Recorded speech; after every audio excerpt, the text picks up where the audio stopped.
দেশের ক্রিকেটে একটি লম্বা যুগের অবসান ঘটল মাহমুদুল্লাহ রিয়াদের ফেসবুক স্ট্যাটাসের মাধ্যমে। টেস্ট ও টি-20 থেকে অবসর নিয়েছিলেন আগেই। গতকাল ওয়ানডে ফরম্যাটেও নিজের শেষটা দেখে নিলেন রিয়াদ। তার বিদায়ে বাংলাদেশের সাদা বলের ক্রিকেটে পঞ্চ পাণ্ডব অধ্যায় কার্যত শেষ হয়ে গেল।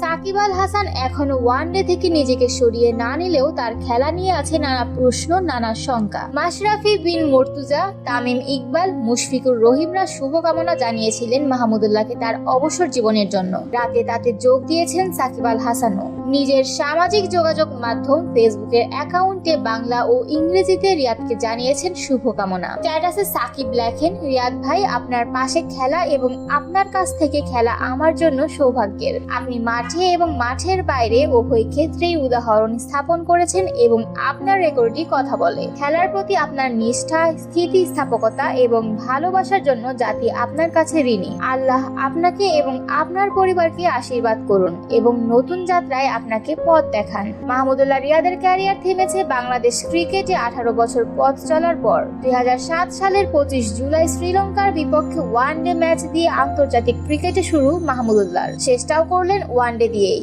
এই সংস্করণের ক্রিকেটে সব মিলিয়ে খেলেছেন 239 ম্যাচ, যেখানে 36 গড়ে করেছেন 5689 রান। 32-50-র পাশাপাশি হাঁকিয়েছেন 4 সেঞ্চুরি, পাশাপাশি বল হাতে শিকার করেছেন 82 উইকেট।